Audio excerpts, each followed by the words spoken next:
আল্লাহর নবী সেজদার মধ্যে পড়ে কাঁদতে থাকবে, ইয়া রব হাবলি উম্মতি, আল্লাহ আমার উম্মত গুনাহগার, আমার উম্মত গুনাহগার, আমার উম্মত গুনাহ করে ফেলছে। আল্লাহ আমার উম্মতের কি হবে? আল্লাহ আমার উম্মতের হবে কি? আল্লাহ পাক ডাক দিয়ে বলবেন, হাবিব আপনি আর সেজদায় পড়ে থাকবেন না, মাথা উঠান। আপনি কাঁদেন কেন? মেহেশর তো আপনার কান্নার জন্য না নবী, উঠেন, আপনি মাথা উঠান। আপনার জন্য আরশে মুআল্লার ডানে একটা কুরসি পেতে রাখছি, একটা চেয়ার পেতে রাখছি, একটা আসন রাখছি। আপনি নবী সেই আসনে বসবেন। আপনি মাথা উঠান, আপনি আমার হাবিব, আপনি আমার বন্ধু, আপনি আর কাঁদবেন না। হুজুর আপনি মাথা উঠান।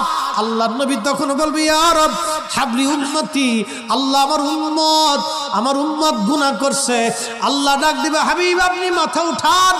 আপনি সর্বপ্রথম হামদের পতাকা উড়াবেন, আপনি সুপারিশের পতাকা উড়াবেন, আপনি যাকে খুশি তাকে নিয়ে জান্নাতে চলে যান। একবার জোরে বলা যাবে কি সুবহানাল্লাহ?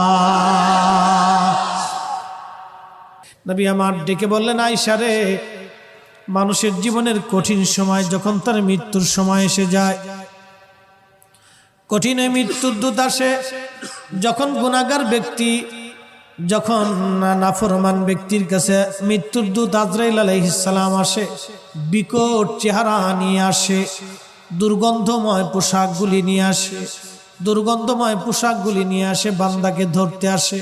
তখন এই আত্মাটা, রুহুটা মাথার দিকে একবার দৌড়ায় যায়, হাতের কোনার দিকে দৌড়ায় আসে, পায়ের তলার দিকে দৌড়ায় যায়, সারা শরীরের ভিতরে ছটফট করতে থাকে।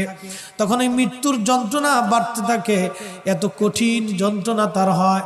নবী বলেন, আয়েশা রে শোনো, একটা উট জ্যান্ত হালতে জবাই না দিয়ে উটের চামড়া ছিলাইলে যেই রকম কষ্ট হয়, আয়েশা রে এই উটটাকে জিন্দা হালতে 100 বার যদি উটের চামড়া তুমি সেলাও, যে পরিমাণ কষ্ট হবে আয়েশা, একজন বেঈমানের মৃত্যুটা এরকম ভয়াবহ কষ্ট হতে থাকবে। আয়েশা রে তুমি কি জানো ইমানদারের মরণটা কেমন হবে?